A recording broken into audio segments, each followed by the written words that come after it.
deh bisa ketemu lagi di video road trip keluarga Sebastian bagian ke-7. Akan ada keseruan apa aja ya kali ini? Tonton terus videonya sampai akhir ya.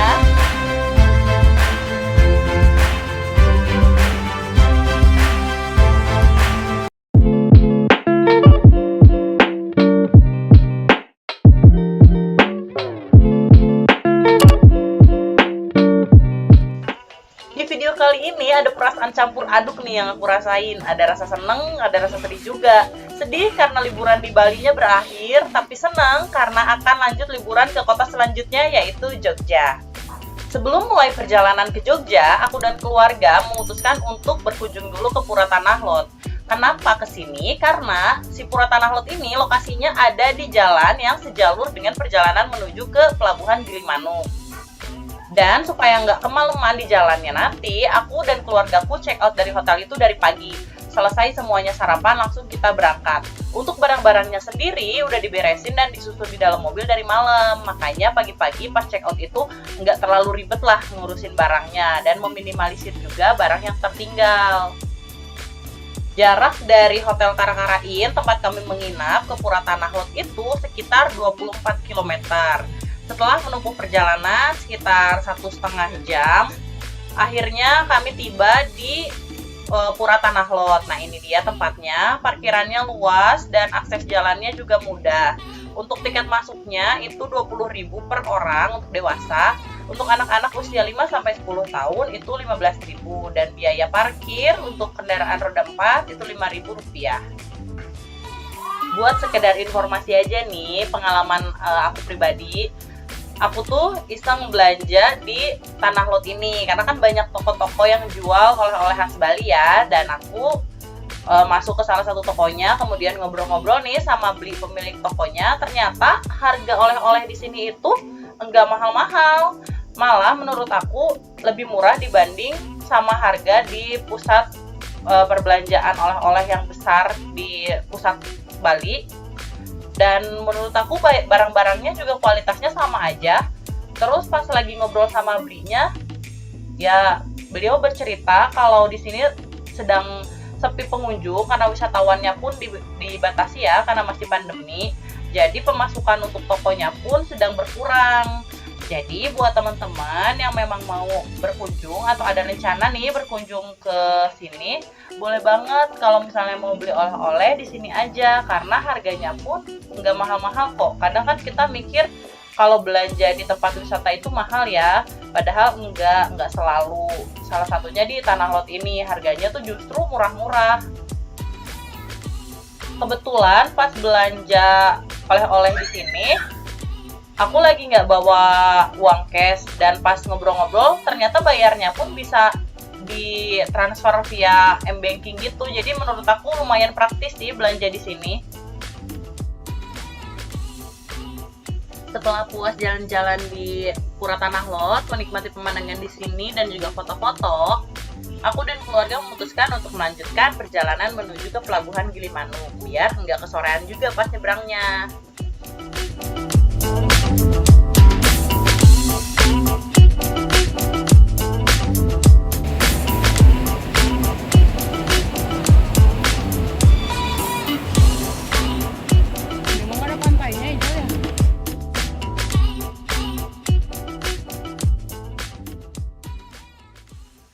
Jarak dari Pura Tanah Lot menuju ke Pelabuhan Gilimanuk itu sekitar 116 km.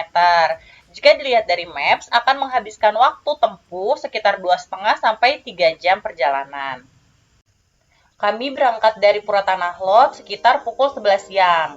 Nah kan pas sama jam makan siang, jadi selama perjalanan menuju ke Pelabuhan Gilimanuk, kami mencari dulu makan siang, menyempatkan untuk mengisi perut, juga berkunjung ke minimarket untuk belanja makanan untuk cemilan di jalan nantinya.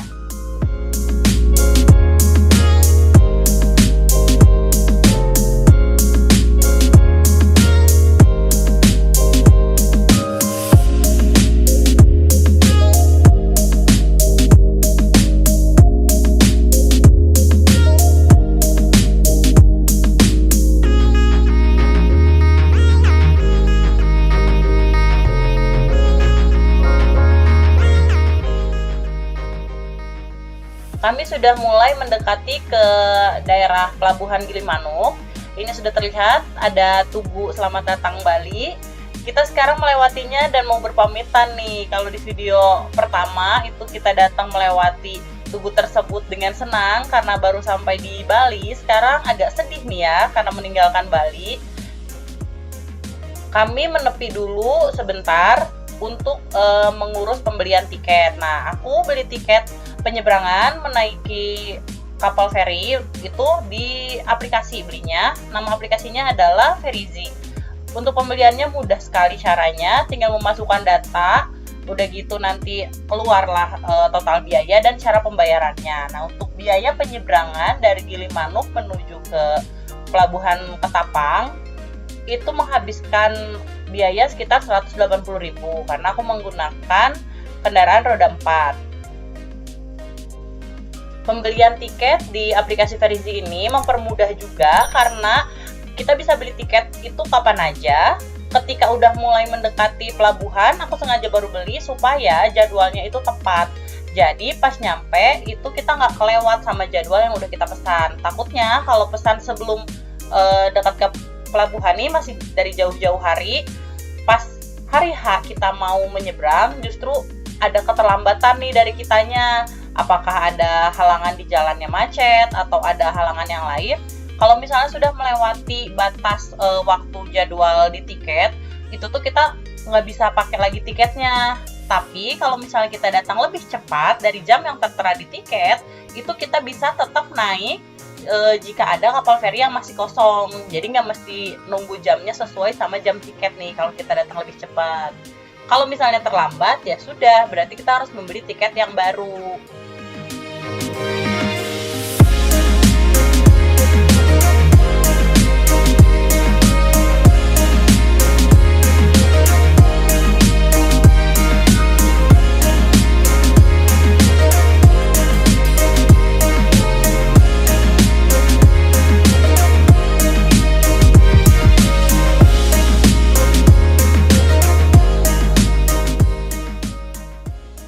Kami sudah memasuki daerah pelabuhan, cukup mudah.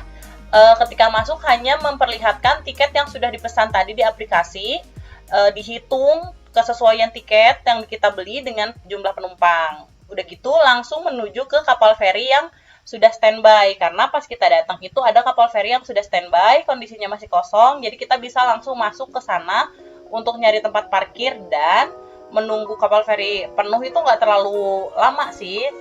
Udah kapalnya penuh, kita bisa langsung berangkat melakukan penyeberangan.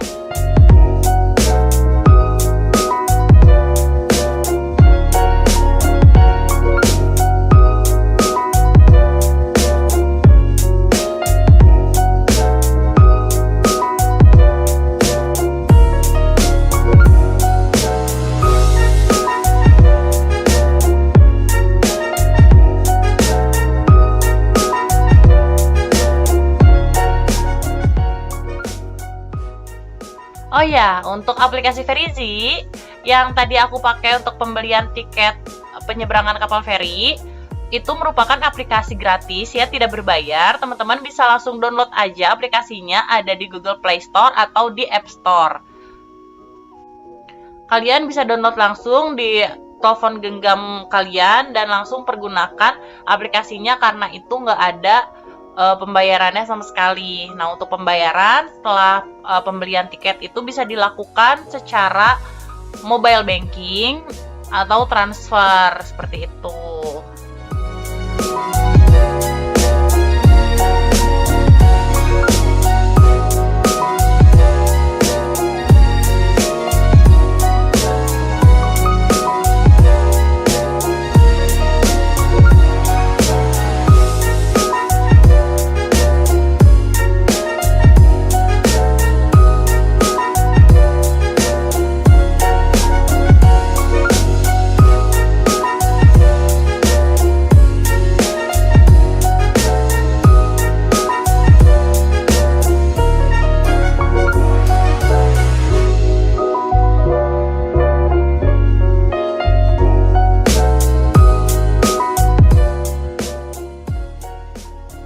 kami mau masuk ke dalam kapalnya untuk selanjutnya parkir. Buat teman-teman yang ngerasa, aduh skill parkir aku masih belum terlalu jago nih, bisa nggak ya parkirnya di dalam kapal? Tenang aja guys, karena di sini ada petugasnya, petugas yang membantu untuk mengarahkan parkirnya itu supaya tepat gitu loh posisinya.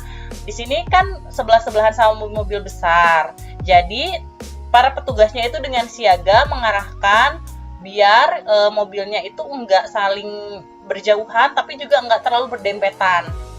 Nah, sebelum parkir di tempat yang ditentukan sama petugasnya nih, dibantu diparkirkan, seluruh penumpang di dalam mobil sebaiknya turun dulu karena ditakutkan nanti ketika parkir itu terlalu mepet posisinya dan penumpang ketika mau turun jadi susah.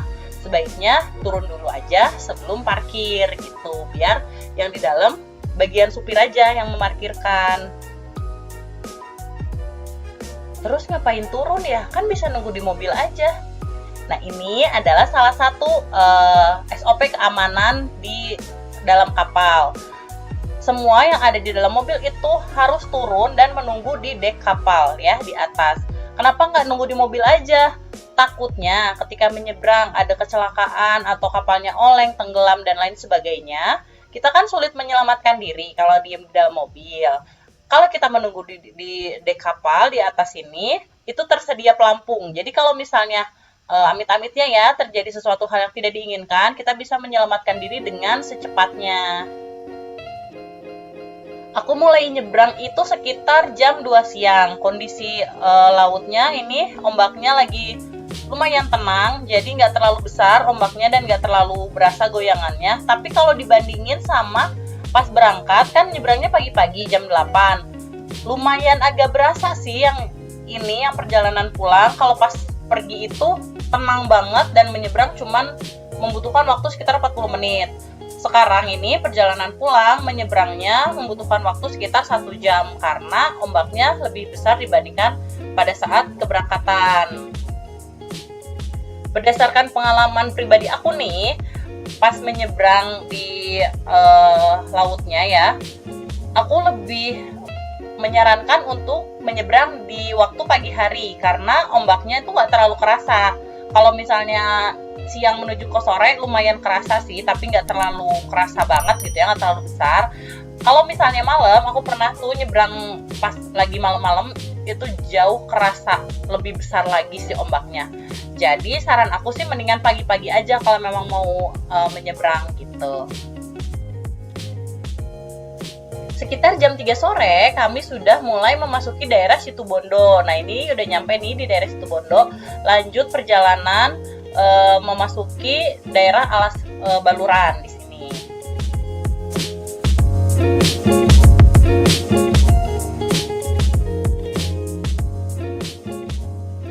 Kalau pas berangkat itu nyampe di Alas Baluran jam 2 subuh, jadinya suasananya kan benar-benar gelap, gak bisa menikmati pemandangan sama sekali. Nah, pas perjalanan pulang ini menuju ke Jogja, alhamdulillah nyampe di Alas Baluran sore-sore, jadi belum terlalu gelap di sini suasananya, dan jadi kita bisa menikmati pemandangan kanan kiri keindahan hutan Baluran di sini gitu. Nah, buat teman-teman yang penasaran perjalanan malam lewat Baluran kayak gimana sih? Ada di video road trip keluarga Sebastian bagian ke-1 dan ke-2. Kalian bisa tonton aja di sana, ada perjalanan lengkap mulai berangkat dari Bandung dan sampai ke Bali.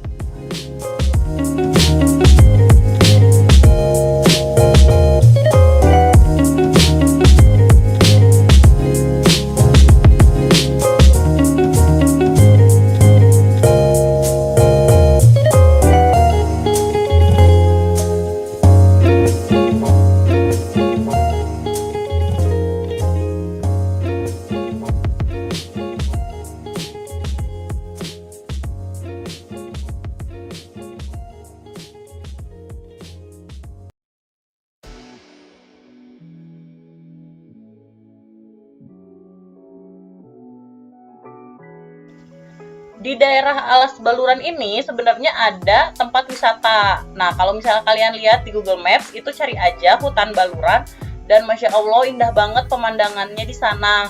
kalau misalnya perjalanannya ini tuh nggak terlalu terburu-buru, pengen banget wisata dulu ke daerah situ, tetapi karena kita mengejar supaya nggak kemalaman di jalan nih, kan mau lanjut ke kota lain, jadinya cuma lewat doang ke sini. Semoga di lain kesempatan bisa ada rezekinya ya, bisa berkunjung ke tempat wisata hutan baluran ini, karena aku lihat di Google Maps tuh indah sekali sih pemandangannya.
Setelah melalui daerah Alas Baluran, selanjutnya akan melalui ke daerah Paiton. Nah, pasti pada tahu dong daerah Paiton ada apa sih di sana? Betul banget, di situ ada pembangkit listrik yang lumayan besar, pembangkit listrik terbesar sih di Indonesia. Indah banget, Masya Allah, itu pun pemandangannya. Pas berangkat menuju ke Bali, lewat ke situ pas banget lagi malam, jadi lampu-lampunya kelihatan lah menyala-nyala. Nah, kalau sekarang kita lewat situ akan malam kah atau masih sore ya kira-kira? Tungguin aja terus ya, nanti di videonya bakal aku tunjukin kok kita lewat Paitonnya itu pas kapan.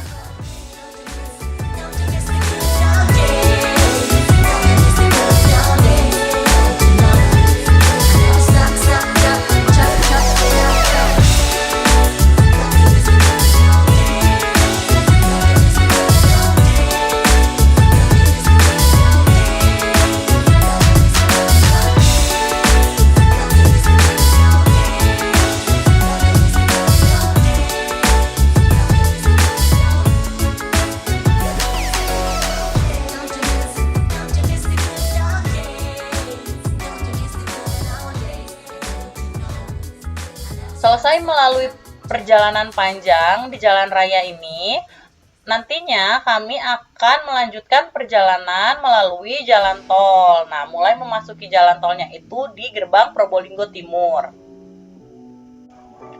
Untuk kegiatan selanjutnya yang akan kami lakukan di Jogja itu ada apa aja? Yang pastinya akan wisata kuliner, terus juga nyobain lavatur Merapi, dan masih banyak lah kegiatan lainnya akan kami tampilkan di video selanjutnya, yaitu video road trip keluarga Sebastian bagian ke-8.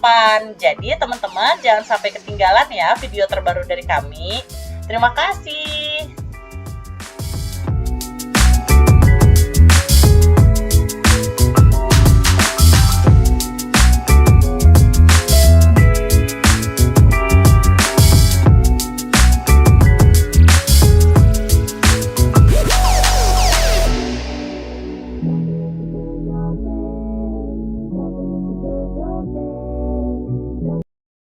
2,000 years later.